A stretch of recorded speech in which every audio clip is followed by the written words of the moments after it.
O, yung pumasok ako ng med school, narinig ko yung about sa DOH scholarship. Tapos that time, sabi nila, pwede kang maging doctors to the barrio kapag part ka ng DOH scholar. So sabi ko, yun lang po yung tanging dahilan kung bakit ako nag-join ng DOH scholar. Dahil gusto ko talagang maging doctors to the barrio.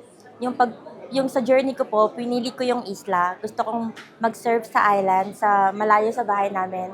Actually, yung Looc Occidental Mindoro is mga 12 hours away from saan ako nakatira. Sabi ko naman sa mama ko na magdo-doktor ako, gusto ko talagang mag-serve sa community kasi kami na lang po ng mama ko yung andito sa Pilipinas. So sabi ko sa kanya, ma, pipiliin ko tong island kasi gusto ko mag-serve dito. Pero ingatan mo din yung sarili mo. Pero parang yung pakiramdam po is parang, syempre malayo ka sa magulang mo, ganun sa mama mo. Pero at the same time, nag-serve ka ng ibang tao. Nakakataba ng puso. Pero at the same time, yung pakiramdam na ibang tao yung sinaserve ko. Pero para naman sa bayan yung pagsaserve ko sa community.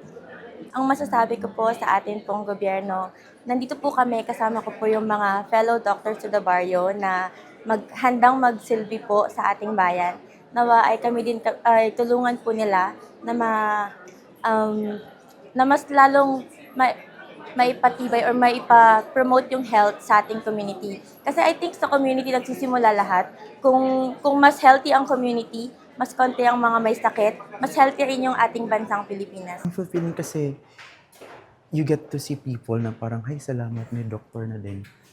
Not just to the patients, but also to the healthcare personnel na kasi yung iba pupunta pa sa Katbalogan, yung parang tumataas na yung mga costs. So at least ngayon, may doktor na pwedeng mga basic lang ba ng mga sakit-sakit, naagapan agad. And I want to personally thank the President of the Philippines as well as DOH for their continuing support in this program. This program is what the Filipinos need and deserve in order for them to have access to quality healthcare, which is their God-given right. So, maraming salamat po sa pagpapatupad ng doctorless na area sa buong Pilipinas. Kasi makakatulong yun sa mga Pilipino, sa mga normal na Pilipino na nahihirapan pumunta sa mga lain lugar para mag-access ng mga serbisyong pang-medikal. At sana'y patuloy pa rin suportahan yung kalusugan, hindi lang ng individual, kundi ng buong populasyon.